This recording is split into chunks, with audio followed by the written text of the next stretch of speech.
when things get tighter, if you ask, is the money still there? I think it's still there, right? But why they don't want to deploy? It's not that they don't want to deploy, but now they are more careful in deploying. Not everybody are destined to be an entrepreneur. Some people are destined to be a professionals, and there's nothing wrong with that. But how you behave and how you deliver your work as professionals, the mindset has to be like an owner, right? But in the end, if net they still cannot accept that reasons, you can't make everyone happy anyway to begin with, right? So it is what it is lah.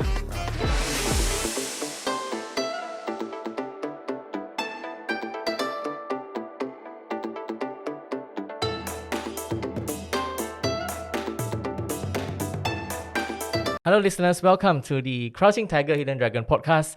Today we are in Indonesia, Jakarta. My first time shooting a podcast here, and we have a special guest who is the second time here. We have Johnny Widodo here with us. Hi Johnny. Hello Bob, how are you? Welcome to Jakarta. It's been a great time. I just finished the Java Jazz Festival.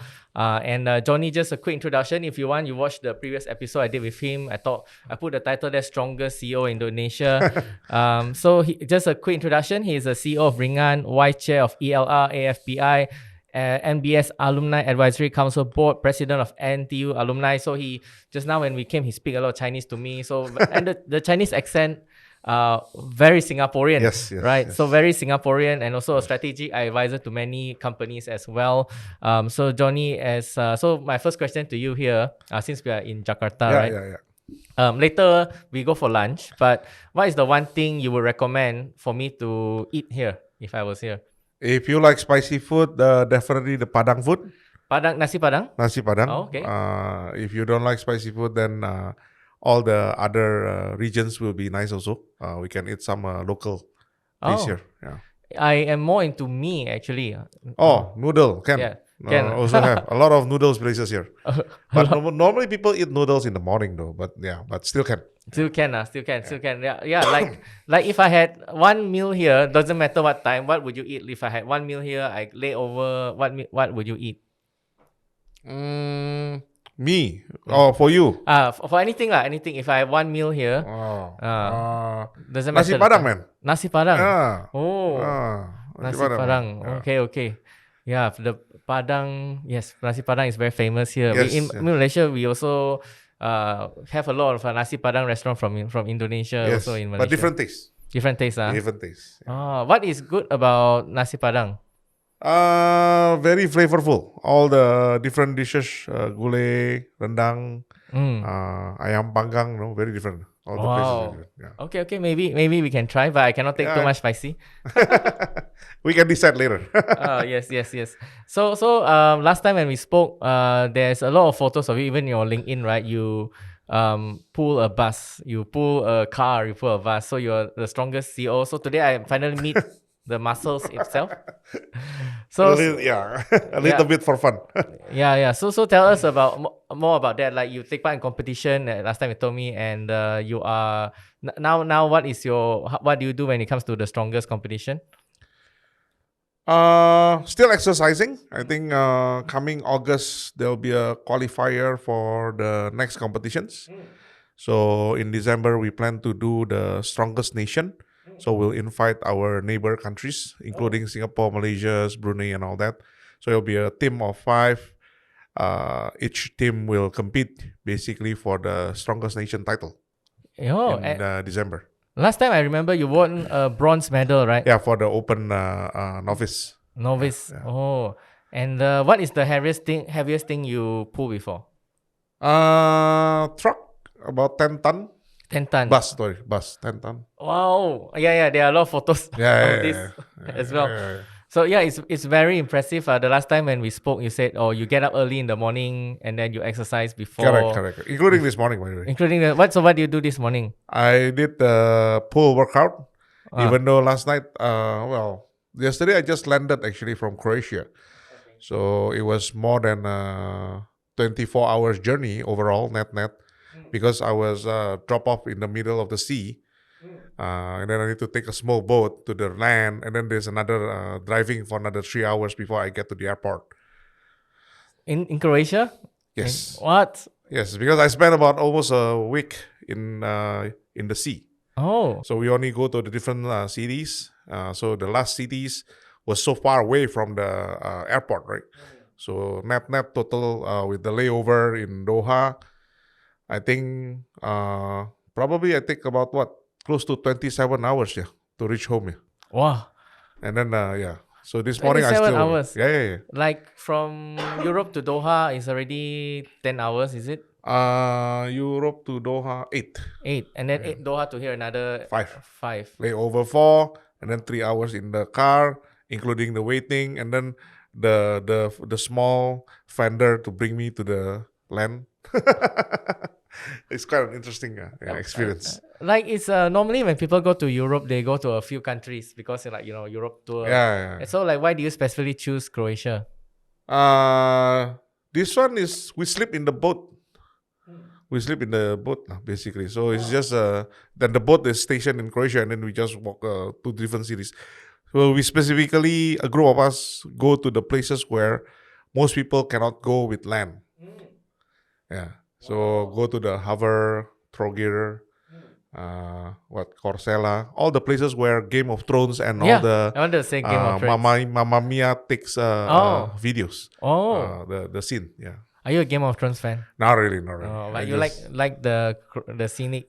But a lot of the scenic there. Yeah. And they Yeah. have there's a museum of the Game of Thrones also there. Oh, okay. I would love to go someday, but I don't like to take boat. But let me see. Yeah. Not easy. Not easy. Okay, so I think we can talk business here today, and I thank you. Sure. Johnny is the one who hooked me up here today. We have a couple of guests later as well in the afternoon, and Johnny is the one who connected me with him. He is part no of worries. part of many WhatsApp groups. So like maybe tell us like how are you part of this community, entrepreneur business community here in Jakarta?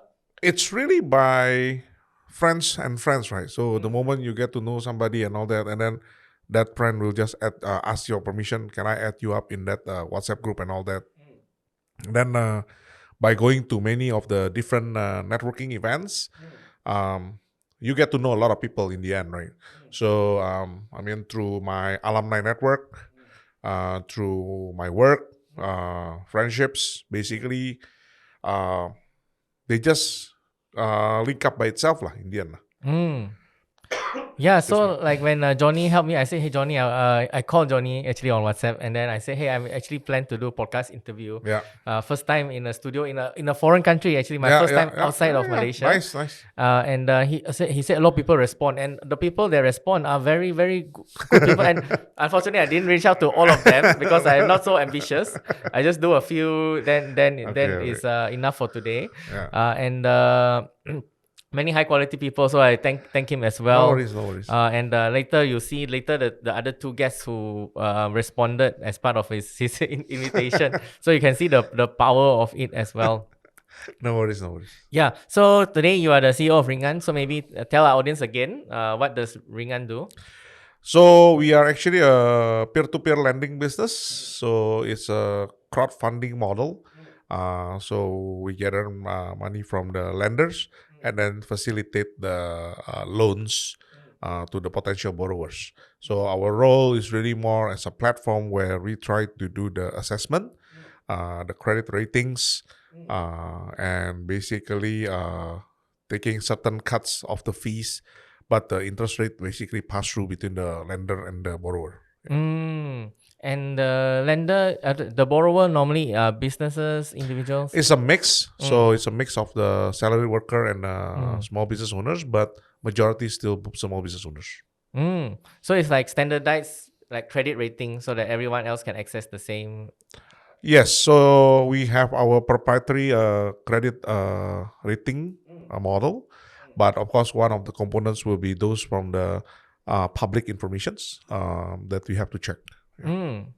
Yeah. So you assess them, and then the same thing they can access a lot of lenders on the platform. Correct. Hey everyone, producer Elton here. We share stories from business leaders in Asia, and if this video brought you any value, hit the subscribe button down below, like and share with your friends. Thank you. Yes. So like in Malaysia as well, we don't have such a thing. So we have digital banks. Okay. to bridge this gap. We don't have anything similar to Ringan as I know of, or Okay. maybe they tried but not so popular. Okay. So like when it comes to small business, because Mm-hmm. I'm also I post a lot on LinkedIn like yourself. So a lot of people are from the business side of things. Sure. So like for yourself, how do you help the small business owners? So many of the business owners actually really need their money to bridge. So sometimes, if let's say you have a project, you need to set up that project, but your contractors need upfront money. And then now you have a tight cash flow because you have to provide to that contractor first. But you know that you can earn money from this project, pretty decent margin, right? So sometimes they will need to have that bridging loans to continue the projects. Or for example, small business owners maybe needs to buy a new machine, or they need to stock up certain inventories. Like for example, during the close to the Eid Mubarak, during the fasting month, Yep. normally people buy a lot of things. So a lot of all these small business owners need money to stock up the inventories. So that's when they need short-term kind of money to support that needs, right? That immediate needs. Yeah. Yep. In Malaysia, one of our challenges is the bigger companies get to borrow. The small companies don't get That to is borrow. correct. That is correct. Here is the same as well. Same. So like in Malaysia, you need to hit a certain number of revenue, like half Correct. a million Correct. to borrow as Correct. well. Correct. Yeah. So a lot of bigger players normally they have what we call the revolving loan limit with a very decent interest rate. But the smaller business owner, it's harder for them to be able to justify their business because, for example, many of the transactions are still cash basis. Or it's still just based on the notes, so all those stuff are very hard to validate if you were to borrow money from the banks. So in Malaysia, right? So I always compare because that's Sure. what I know. Because of these things, we also have the same challenges. Yes. The government is implementing e-invoicing, similar to Singapore and Thailand. Like, is Indonesia doing things similar to that? In a way, yes, but harder to implement across the board. So there are some that are already starting to do that. But again, that e-invoicing's pretty much coming up from the bigger player first, mostly. Yeah. So for example, if you go to those big brands here, say you bought something from Ace Hardware, for example, or you bought something from luxury watch, for example, from Timeplace, you get the invoice in your email directly, right? But smaller players, because you will need two things that is normally need to happen, right? One, these guys need to be educated better. The second one, there's a cost involved, right, for these digitalizations. So the adoption is a little bit lower on that part. Yeah. Yep. I think I can see the challenges, but like you said, if there is benefits if you manage to implement the digital side digitalization of That this, is correct. That is correct. transactions as well. And when it comes to Ringan, like now is it the biggest platform here in Indonesia? Not really. Not really. really. We are still trying to working on things out. Yeah. Okay, and what is the growth plans for this so far? I think we have our thinking. So for now, we are still focusing on our multi-purpose loan. But moving forward, we think that we have to have a better productive loan as well. And then our expansion, also thinking going beyond just the greater Jakarta areas geographically. Yeah. Yeah. That's great. I hope to see your success as well. Thank you. And I think one thing that you do, and I've spoken to a few people in Indonesia that knows you, you are a big contributor to the startup ecosystem, right? So you also advise a few incubators, growth accelerators, things like that. So tell us more of what you do in that space. I guess I don't think I'm a big contributor. That's probably a little bit But you're big and a contributor. literally. But I guess I'm a strong believer of education. So where I stand today, I believe that education play a big role. So one of my way to give back to the community is really through educations. So that is the reason I help out my alma maters, Nanyang Technological University. So I sit in their boards. I sit in as the president of the NTU alumni and all that. Really more on trying to make sure that we can give back, right, through mentoring, for examples, in the universities. So not only on the university level, but also at the faculty level with the Nanyang Business School, right? And then to the community itself, I guess, because in a way I have, I'm lucky enough to have seen things from 0 to 1, 1 to 100, or even 100 to 0. That's why I try to be more active, at least with the new aspirationals founder who trying to set up their business. More on not really advice, but really more on sharing what I have seen before, and putting more emphasis on what could go wrong with this and that, right? So at least so that will help equip them to be able to build the business better. Yeah. Okay. Yeah, and it is, I think, not easy, and it is. I think I know that you always go to Singapore as well. As you said, to alumni and stuff. Yeah. And I think the latest topic. So this year I've attended a few startup events. Nice. They and a lot of funding is in Indonesia and Singapore, both extremes. Malaysia less, much less. Yeah. And like they say, there is a funding winter. Yes. Right, something like that. What are your thoughts on this? I think it's correlated across many different aspects. First thing first, if you look at it from the macro perspective, I think the interest rate from the US is so high that that makes people do not want to move their money out, right? So it's a capital, it's locked. It's just people just do not want to do it outside. So that's one. Number two, I think the past, I would say from 2020, probably late 2018, from 15 maybe, 15 to maybe around 19, 20, even until 21, that's when the money flooded a lot. And the reason is really because it's just that a lot of VCs already have the money from the limited partners, from the LPs. Then they have to deploy because they already promised a lot of things, right? So you just have to deploy.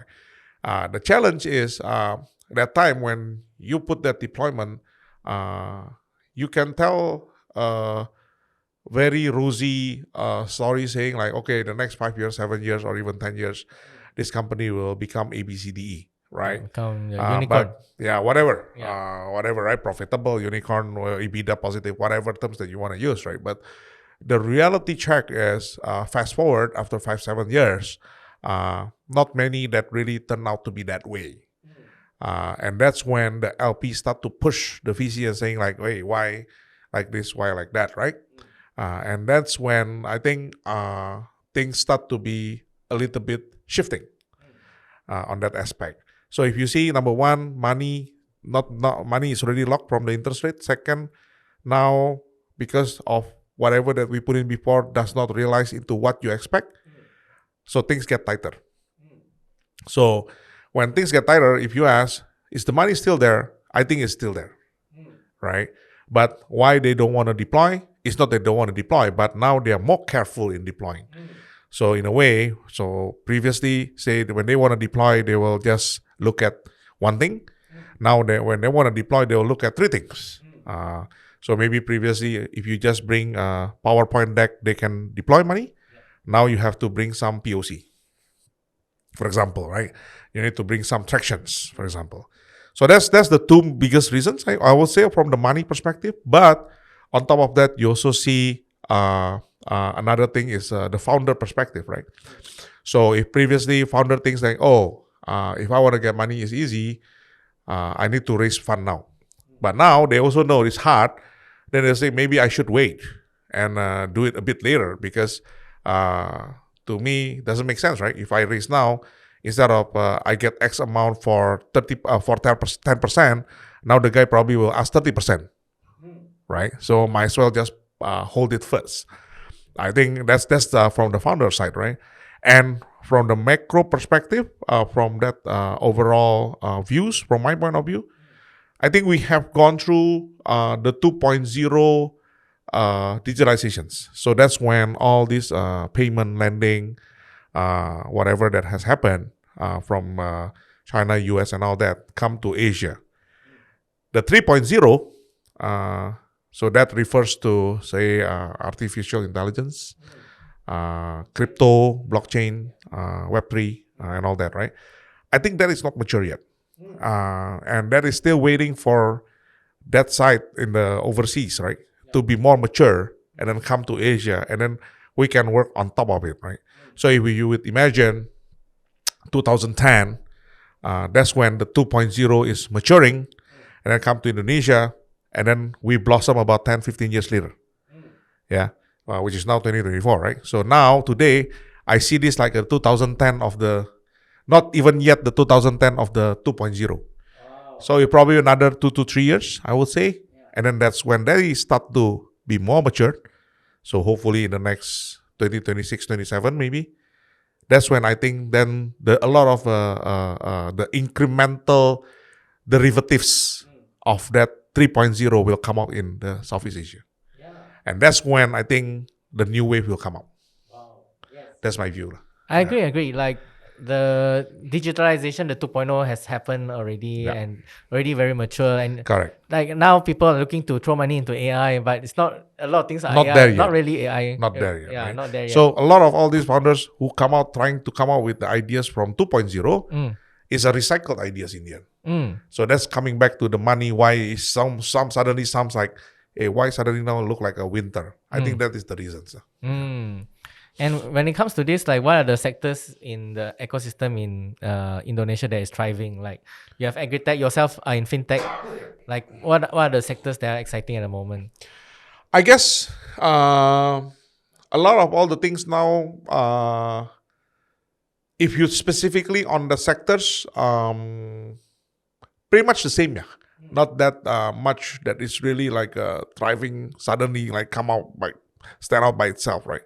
But I'm seeing that more on the back end, the supporting that is really, really thriving now. So coming back to those machine learning, ChatGPTs, the AIs and all that is the one that really thriving, right? And in a way, where would they fit into the sectors is everywhere, right? Is sector agnostic in a way. So, but I mean, if you really ask that I have to pick one, still, right, in the end, financial services will always be the one of the oldest, I would say, industry or professions to make money. Yeah. Yes. Thank you for sharing so much about the startup ecosystem. No Something worries, of interest for me as well recently. And thank you for coming here. You're a busy CEO. No, it's okay. I mean, my LinkedIn friends came down to Jakarta. I have to meet, right? So at least, yeah. Yeah, so like recently I saw as well, you wrote an article for the India Times. So it's effective leadership. It's all about walking the talk as well. Actually, somebody write for me, but but use your name. yeah. So yeah, maybe you can tell us more about that. Like, what is your leadership style for yourself? There are a few principles that I hold on to. I think number one, I think not everybody are destined to be an entrepreneur. Some people are destined to be a professionals, and there's nothing wrong with that. But how you behave and how you deliver your work as professionals, the mindset has to be like an owner, right? Like an entrepreneur. So I like to use the word of extreme ownerships. I think that was written by the Navy SEAL There's a book by the ex-Navy SEALs. So what does that mean? Yeah? That means you really deliver your work like you are really like a owner. So that's number one. And number two, when you ask about walk the talk, right? Many leaders, I'm not pointing fingers on anyone, but sometimes they are just pushing things and yelling, but they don't provide directions or solutions. So many of them is just pushing things, right? So sometimes the reality check is if they don't know what your team don't know what to do, they don't know what to do. By for you as the leader to know what to do, at least to give direction on where to go, you need to go down to the ground and get your hands dirty. You need to test. You need to understand yourself, right? So, for example, you ask somebody to onboard your merchants, and then you set a target saying like, "Oh, in a day I want you to onboard 10 merchants." Is it even a reasonable target or not? Unless you do it yourself, you wouldn't be able to set that kind of benchmark, right? So I guess that is the reason why I have one principle also that you need to go down, you need to get your hands dirty, you need to know what your team are doing, so that when you talk to them, you get that respect and you can deliver what you ask them to do also. So I guess that's the one of the principles that I hold on to also. The last one, really, I focus on a lot of things on the getting things done, and rather than just talking a lot about ideas, and getting things done, execution basically is important, and to be able to execute sometimes. You just cannot have just I'm very motivated to do my execution, right? But in reality, it's all about disciplines and about your commitment and making sure that you have that ownership lah. So in a way, all these three things are correlated. Yeah, thank you, Johnny. It's like you have to be in the trenches lah. You're fighting a war. You need to be together with your team fighting so you can Correct. give them solution. Correct. Do you work with a lot of Gen Zs in your team? Yes, Yes, and many. How do you manage them? Like I find the approach a bit different. Like for me, I have to be more forgiving sometimes. Like how is your approach? So this Gen Z, you need to know what they want, and many of them are ready to let go things without thinking. Sometimes they will ask you a question that you probably will never ever think of. Yeah. So okay, for example, right? So sometimes when you ask them to do, so for example, when you are working in the earlier days, right? If people tell you like, okay, you have to come to the office by 8:30, nobody will question, right? It's a rule. You just come, that's it, right? But today they will ask you back, why do I have to come at 8:30, right? If I can be like this, can be like that, especially after COVID and all that, right? So, then the way you answer is there are two ways, right? One, you can say like, look, it's a policy. I don't care. Right? You just have to come. Or two, you have to be able to give certain understanding with things, right? That saying like, look, if for example, certain department I gave this priority, certain department I don't, that will create differences. And that will create social jealousy. And then if you are the leader, you can't do that, right? Because after that, the other guy will demand for fairness, etc., etc. So for example, I say, all the back office has to come, all the tech guy don't need to come. Then cannot. So I guess one of the approach really to give that, to understand why they ask that questions and really to give the understanding of the reason why we want to do this, right? But in the end, if net they still cannot accept that reasons, you can't make everyone happy anyway to begin with, right? So it is what it is lah. Yeah. But generally speaking, I would say when I work with the Gen Z, it's really to two things. One, really to provide clarity why we do this. Number two is to see what they want and trying to tie the benefit for what they want. So a lot of all these guys really wants to learn things to get better. So many times I told them that you can look at me as your boss, but at the same time, you can always ask for other advice with me, and you can look at me as your mentor, especially if that's related to your career advice, or even whether you should go back to school. If you want to go back to school, what kind of school that you have to go, or if you want to go towards the entrepreneurship, what you should do and all that. Sometimes I give a very, or not sometimes, but even many times I give very honest and independent views, and putting aside of my CEO hat. Oh. Yeah, I like that because it brings a lot of clarity. So the Gen Zs, they are not there. Last time when maybe my time, we just have a job, we're happy already. Have a job and we are there I to think take you salary. and me probably about the same age, I guess. But anyway, Have a job and then we take the salary, we're happy already. Yeah. But for them, it's not just about the salary. They need, like you said, learning things. Their objective is to learn, to progress. So you need to match, know what they are looking for at the moment and match what they want and offer that as well. Salary is second. We try to make it as a hygiene factor rather than a top factor. Yeah. Wow, thanks for sharing that. That is so good. So yeah, last question before we wrap up. So like in the beginning, we talked about your strongman career, right? So you also have a family, and then you're a CEO of this company as well. So is it important for an entrepreneur to have interests outside of business? Like for me, the reason why I'm here is Java Jazz. Like for me, I never compromise. Music is number one. Sure. Then I I have can something. tell.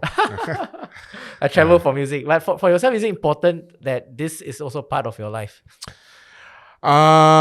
Yes, definitely. I think if you tell me that, look, work with your passions, that is definitely, the answer is yes. But in reality, life, there'll be always ups and downs. So including your work, right? There'll be always ups and downs, right? And one of the things at least for me, to be able to balance it out, it's really to have interests outside of work, right? And if you can align that as much as you can with the work, that will be better. But for sure, yes, you need to have something to get you things going, right? And for me, you have to have a healthy body. That's why I pick up certain spots. You need to have a healthy mind. That's why I do things what I like, which is sharing and educations and all that.